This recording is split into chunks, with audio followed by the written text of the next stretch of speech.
Bom dia, senhores, ou boa tarde, dependendo do horário que vocês estejam assistindo a este vídeo. Bom, então essa aqui é a nossa aula de cinemática vetorial, certo? Nosso tema de hoje. Esse tema, novamente, como eu fiz em outras ocasiões, eu dividi em duas partes.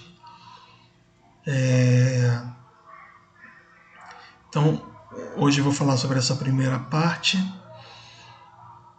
certo? Relacionado ao tema cinemática vetorial.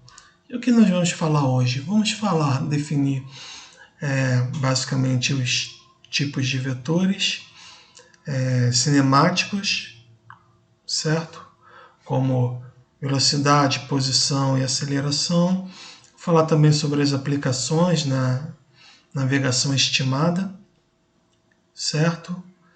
E vamos resolver um exemplo, basicamente, ok? E essa vai ser a nossa primeira parte. Na aula que vem, na próxima aula, eu vou falar sobre movimento circular uniforme, para vocês já irem se preparando. Vamos falar sobre o movimento relativo também, que é muito importante, inclusive na correção, né, de rota, tá certo? E, enfim. E aí a gente encerra essa primeira parte. Ok, senhores? Bom, então como eu falei, essa é a parte 1. Bom,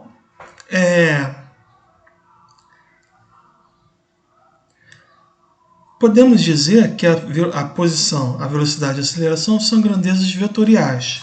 Cinemáticas, obviamente, mas são vetoriais.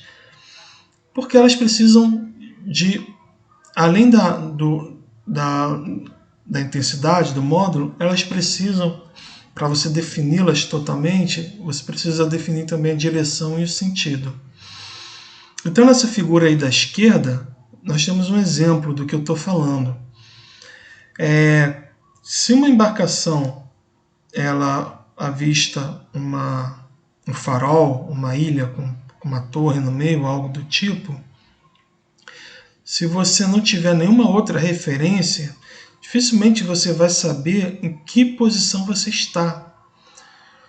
Tudo que você vai ter é uma circunferência de posição, ou seja, uma circunferência cujo raio é dado pela sua distância ao objeto que você está avistando, porém você não tem como saber exatamente, como você determinar exatamente qual é a sua posição. Você pode estar em qualquer em infinitos lugares, desde que eles estejam a essa distância da torre, certo? Ou farol.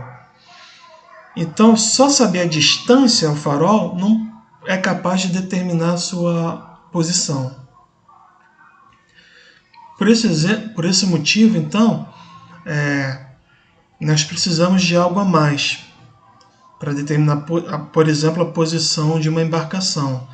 Então, aqui na direita, eu peguei dois exemplos aqui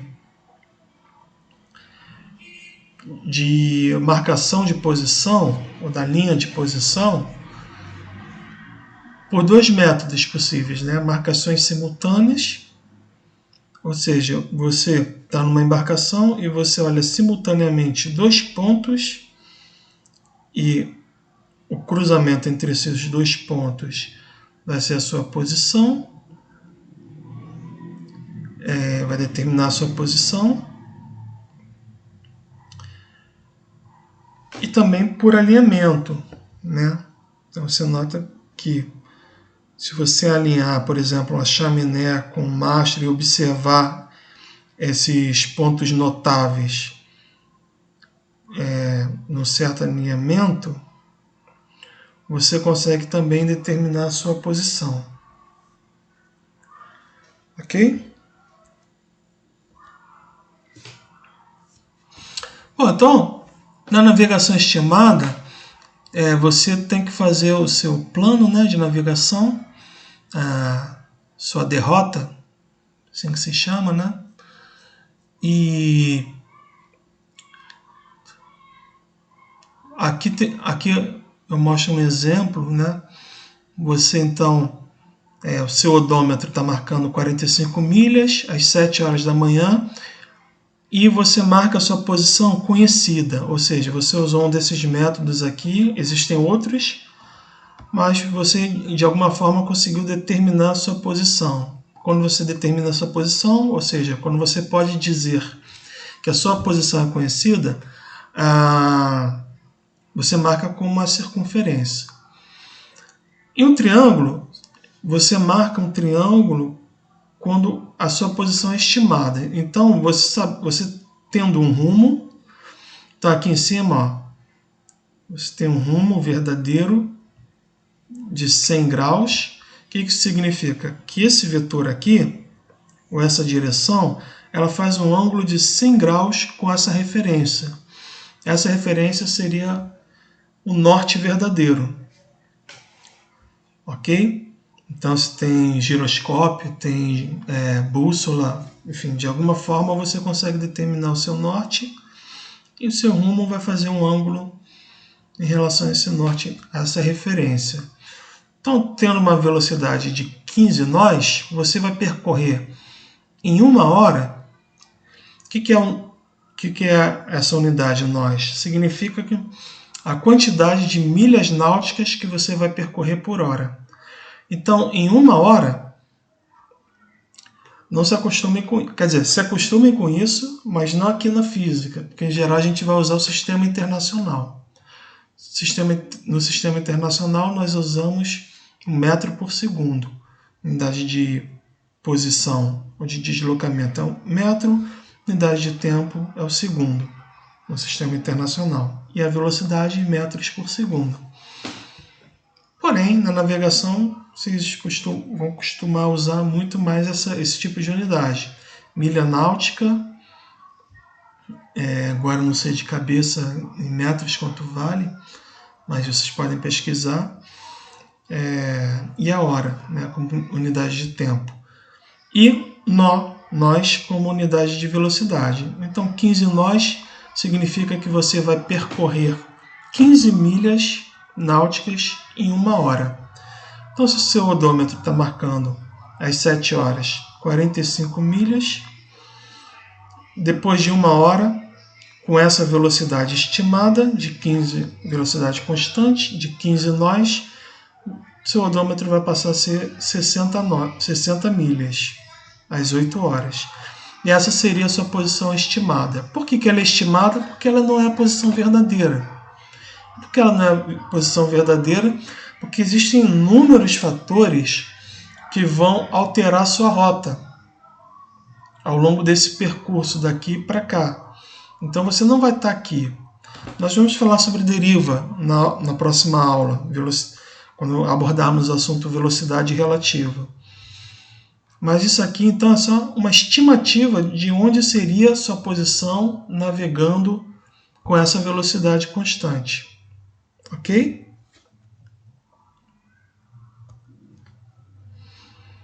Então aqui só para mostrar para vocês, né, as regrinhas que são usadas para você estimar.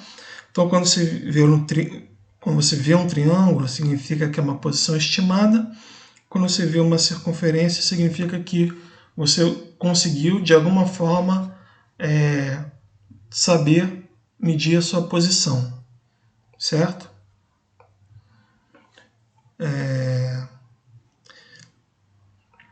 Então, vocês notam que quando você mede a sua posição, né, ela era estimada, mas quando você mede,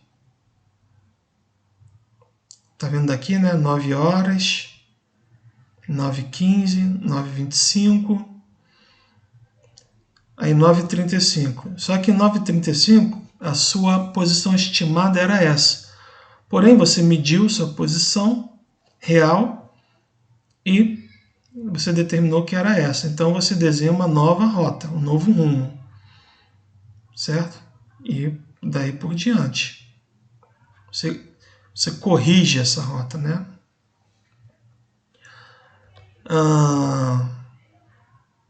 Aqui novamente um extrato de um registro, uma navegação, só para vocês darem uma olhada.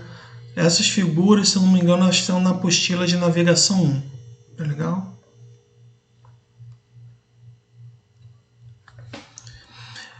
Bom, essa figura também é interessante porque ela mostra que a sua referência, o seu norte verdadeiro, ó, ele está aqui. O seu rumo verdadeiro, qual seria o rumo? Seria a direção da proa em relação ao norte, certo? Essa angulação aqui. Aqui está dando 105 por aí, né? Aproximadamente 105 graus. Porém, note o seguinte, que você precisa corrigir. Ou seja, esse seria o verdadeiro. Mas algumas correções têm que ser feitas, porque, por exemplo, quando você utiliza uma bússola, a bússola ela aponta para o norte magnético, que não é o norte geográfico. O norte verdadeiro é o norte geográfico. Mas o norte magnético, ou seja, o polo norte magnético, ele não é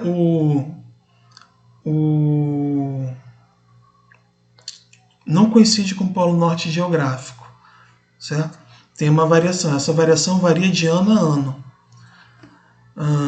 Quer dizer, você corrige, você coloca uma correção anualmente, certo? Então, em geral, varia alguns graus aí por ano. E uma outra também correção que em geral tem que ser feita é a própria agulha. Por quê? Vocês vão ver com Ives, questão do campo magnético, né, em Física 2, e o que acontece é que materiais magnéticos no interior da própria embarcação podem interferir no posicionamento da agulha, produzindo então um campo magnético efetivo, que não vai ser dado só pelo campo magnético terrestre, mas algumas perturbações também no interior do navio. Então, em geral, cada navio vai ter o seu, dependendo, né, da composição dele. Então, em geral, você tem um profissional que ele vai corrigir a posição da agulha. Então, na verdade, ó, a agulha vai estar apontando, mas o seu rumo ele sempre tem que ser corrigido, né? Em geral, é recomendável que ele seja corrigido para que ele aponte o rumo verdadeiro. Tá legal? Por que isso? Porque é exatamente o que vai te guiar para onde você está indo, não é? Bom, então vamos lá. O vetor posição e o vetor deslocamento. Bom, então já deve ter ficado claro a essa altura que a posição é um vetor. Então, em aulas passadas, nós vimos como descrever um vetor em termos das coordenadas cartesianas, correto? Então, aqui, ó, eu mostro, está colocado aqui, vetor R igual a x na direção y, mais y na direção j, mais z na direção k. Então, isso aqui vai nos dar as coordenadas, certo? O que esse vetor te diz, com a informação que ele te dá, ele fornece a informação sobre a posição de um objeto em relação a uma dada origem, uma dada referência, certo? Lembrando que sempre tem que ser assim. Não, mas como assim, mestre? Você sempre tem que determinar sua posição em relação a uma referência. Então, fica aqui uma pergunta, deixa uma pergunta para quem estiver assistindo essa aula, nesse momento. Qual é, por exemplo, quando você define a longitude e a latitude de um corpo, qual é a referência que é utilizada? Então pense nisso, que a posição de corpo é sempre dada em relação a uma referência, veja com essa referência, tá certo? E retorne aqui para a aula. Então, na figura, nós temos um objeto que está ocupando uma posição em relação a uma referência, que é descrita por esse vetor aqui, ó, menos 3i mais 2j mais 5k. Ok? Então, essas são as coordenadas desse objeto. O deslocamento. O deslocamento, obviamente, estamos estudando cinemática, e na cinemática você sempre está interessado no movimento, na trajetória de um objeto. Se um objeto realiza uma trajetória, descreve uma trajetória, significa que ele está em movimento. Se ele está em movimento, significa que ele está se deslocando. Então, o vetor que mede esse deslocamento é o chamado vetor de deslocamento, que nada mais é do que a diferença entre a posição final e a posição inicial, certo? Ou seja, aqui eu chamei a posição final de R2 e a posição inicial de R1, ok? No ensino médio vocês podem ter visto isso como ΔS, né? Sendo V igual a ΔS sobre ΔT, é o mesmo delta. Só que aqui nós estendemos o conceito para movimentos em 2 ou 3 dimensões. Quando você estende, eu espero que tenha ficado claro de aulas anteriores, que quando você estende para 2 ou 3 dimensões, você não pode mais considerar essas grandezas como escalares, mas sim como vetoriais. Mas aí as operações são exatamente as mesmas, tá bom?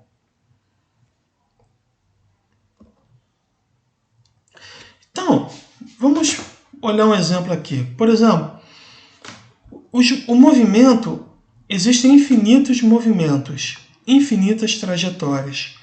Por exemplo, se você parar para pensar sobre a trajetória que você fez hoje, nesse momento você deve estar na sua casa, sentado, parado na frente do celular ou do computador. Aí você andou, foi ao banheiro, foi à cozinha pegar uma água. Você fez deslocamentos diversos. E se você tivesse, por exemplo, com o pé sujo, né, e pisado no chão, com o pé sujo, ficaria a marca do seu pé no chão. Essa marca que você deixa no chão vai então estabelecer a sua trajetória. Tá legal? Se você notar, essa trajetória é completamente confusa. É totalmente aleatória, certo? Isso porque existem infinitos deslocamentos. Porém, existem determinados, desse conjunto infinito de movimentos, tem determinados movimentos que são, como vou dizer, notáveis, né? São movimentos importantes no nosso dia a dia, certo? Então, cada tipo de movimento vai descrever também uma trajetória. Então, aqui eu separei 2 trajetórias bem interessantes, né? Uma trajetória parabólica. Essa trajetória é especialmente interessante quando você lança um objeto. Se você lança qualquer objeto, né, obliquamente, com um determinado ângulo, você vai ver que ele sempre, quanto mais pesado ele for, ele sempre vai fazer uma trajetória parabólica. Mas por que quanto mais pesado ele for? Porque vocês sabem também que, e vamos ver isso quando falarmos sobre dinâmica, que nós estamos imersos num fluido, que é o ar. Esse fluido, ele interfere no movimento, certo? Na trajetória do movimento. Quanto mais pesado um objeto, menos esse fluido, menos o ar influencia. Mas, por exemplo, se você lançar obliquamente uma folha de papel, ela, tá vendo? Ela não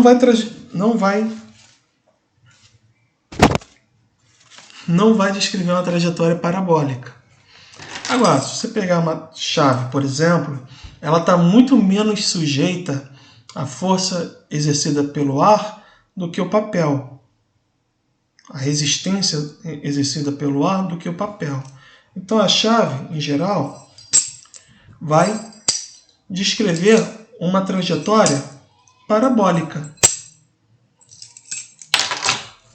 Já o papel, não. Agora, note o seguinte, se estivéssemos no vácuo, sem ar, sem atmosfera, ou seja, no espaço sideral, seria a mesma trajetória, totalmente idêntica. Tá legal? Bom, uma outra trajetória interessante é essa aqui, essa trajetória helicoidal.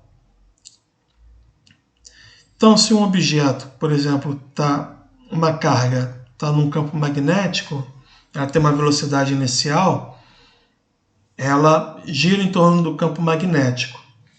Se em princípio essa carga ela tinha também uma velocidade ao longo do campo magnético, o campo magnético não vai alterar essa velocidade ao longo dessa direção.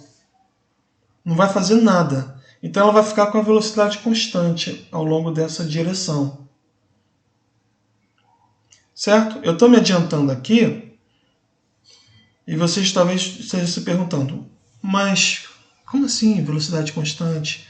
Bom, no ensino médio vocês devem ter visto enfim, o professor deve ter mencionado a lei da inércia, né? Que diz o seguinte, que na ausência de uma força, também já estou me adiantando, mas acho que você já deve ter ouvido falar em força, na ausência de uma força, a velocidade de um objeto não é alterada. Ou ele fica em repouso, ou ele fica em movimento constante, na ausência de uma força. Grosso modo é isso que a primeira lei de Newton diz. Então, ao longo dessa direção, você tem um campo magnético aqui, mas você não tem força nessa direção, né? Então, você tem uma velocidade constante. O resultado disso é essa trajetória aqui que nós estamos vendo, ó, chamada trajetória helicoidal, tá certo?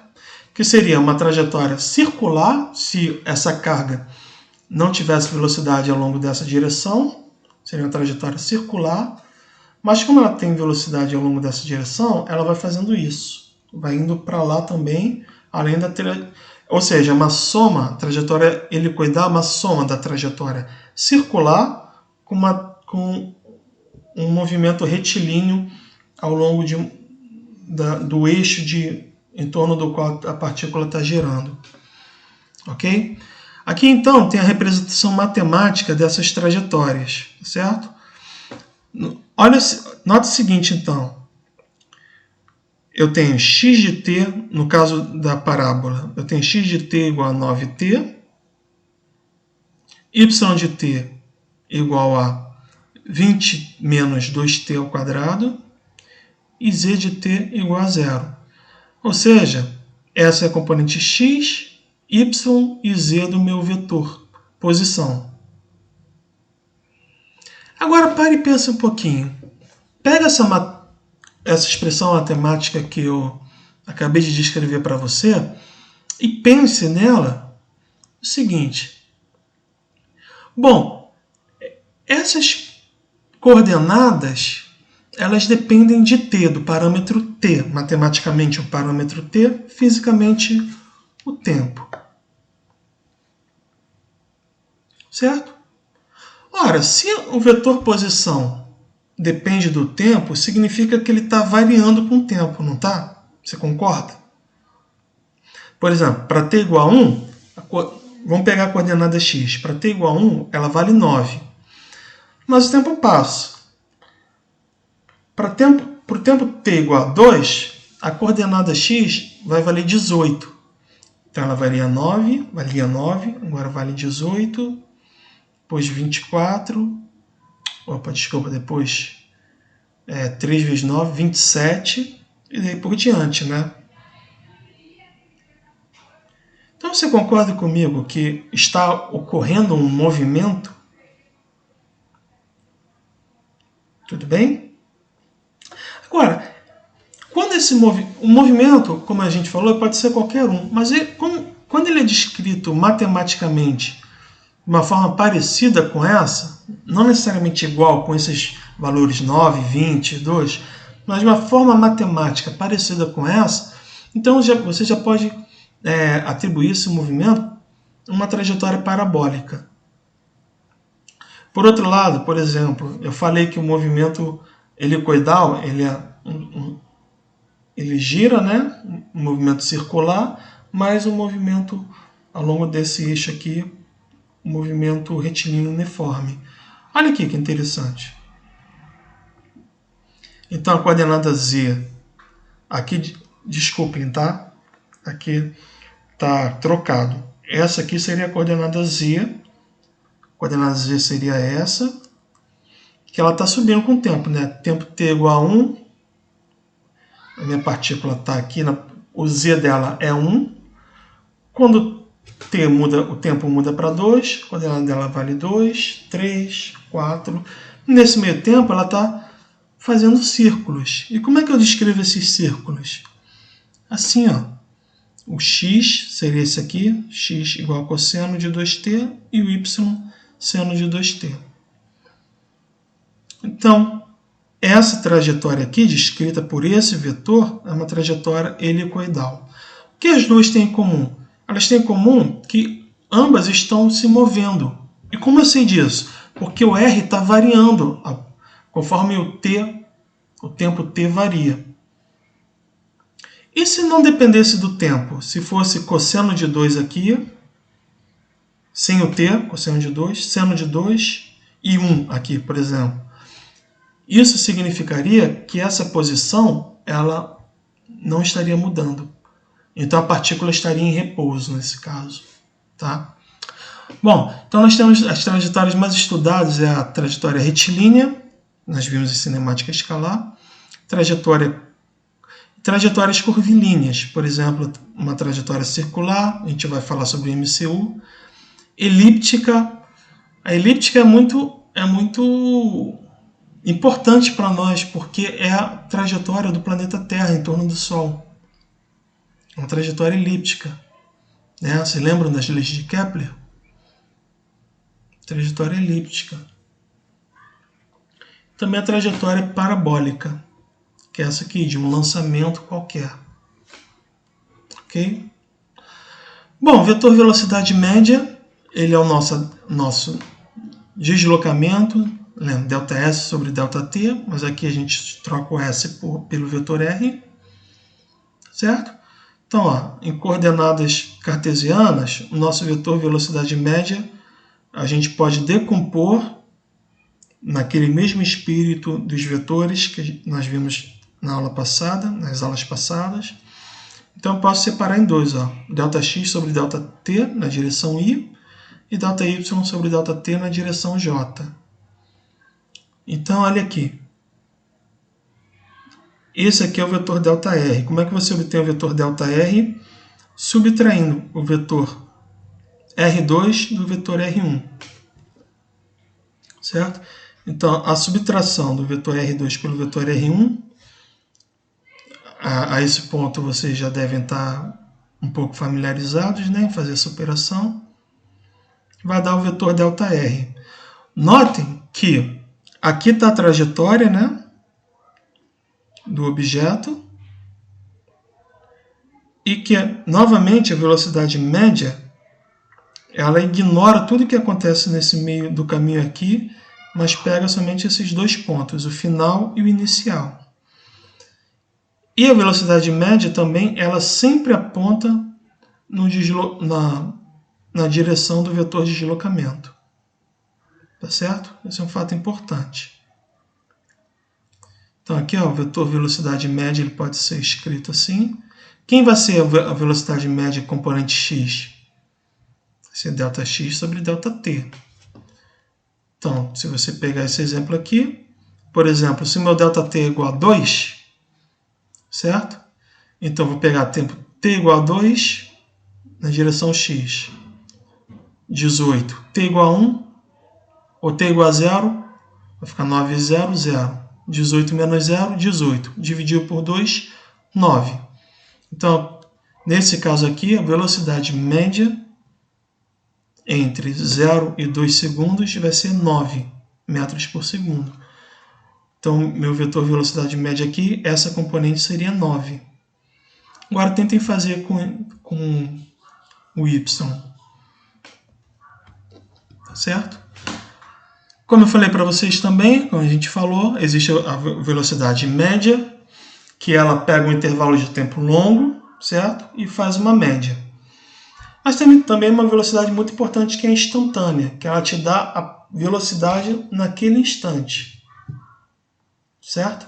Matematicamente, da mesma forma que a gente viu para a cinemática escalar, matematicamente ela é descrita como um limite, né? Quando o ΔT tende a zero. Isso é a chamada derivada da função, né?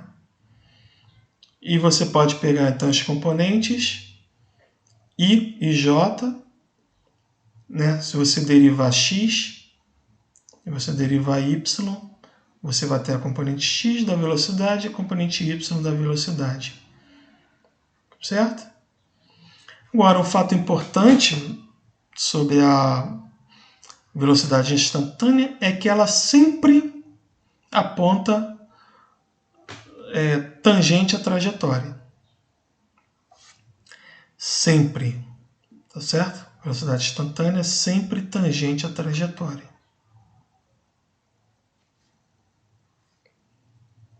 Certo? Eu acho que já discutimos sobre isso em cinemática escalar. Tudo isso continua valendo. Certo? Então, vamos pegar um exemplo aqui.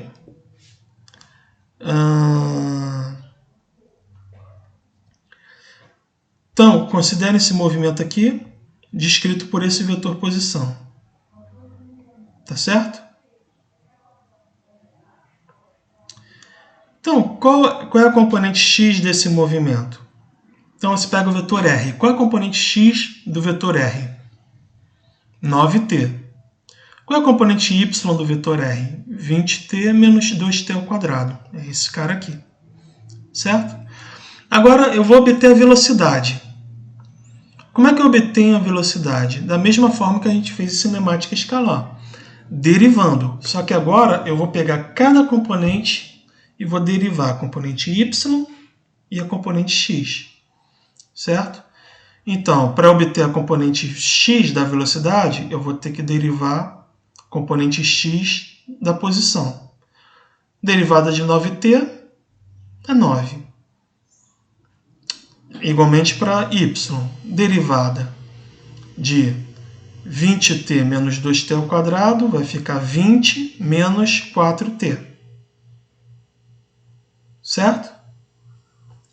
Logo, o vetor velocidade fica 9i, ou seja, é um vetor 9i. Como ele é positivo na componente i, então vocês podem esboçar esse vetor aí, certo? Façam esse exercício também, esboce esse vetor 9i. Agora, a componente j do vetor, olha que interessante, ela não é constante. Aqui eu tenho um constante, 9. Aqui na componente j, não. É 20 menos 4tj. Significa que a componente j do vetor velocidade, ela é 20 quando o tempo t igual a zero, certo? Então o vetor está assim. 20 mais 9. Então ele está por aqui.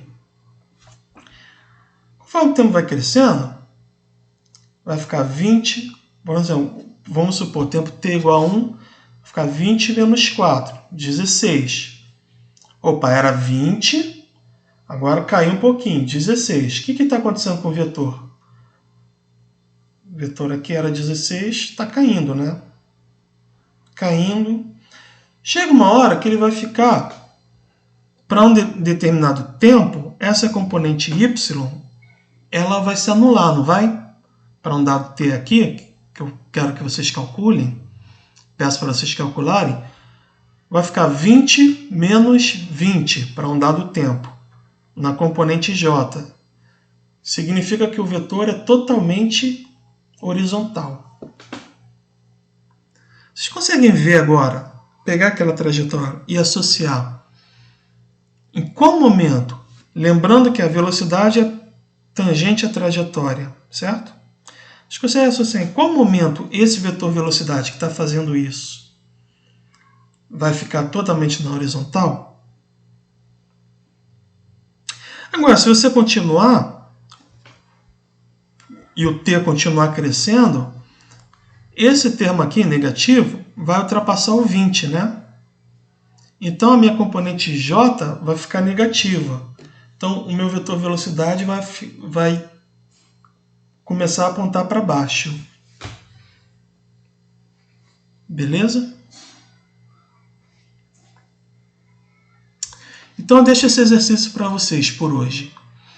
Para você confirmar, então, que realmente o vetor r do exemplo anterior corresponde a uma parábola, então, seu primeiro exercício, vocês vão associar a matemática à vida real, ao modelo que a gente idealizou, certo? Qual o modelo que a gente idealizou? Uma trajetória sem resistência do ar, certo? Então, vamos lá. Elimina o tempo nas componentes lá do vetor, ou seja, como é que você vai eliminar o tempo? Você vai eliminar o parâmetro t, de x de t e y de t, e escrever uma curva y em função de x. Certo? Você tem x em função de t e y em função de t. Você vai eliminar o t e escrever y em função de x. Por quê? Porque y em função de x te dá a trajetória da partícula.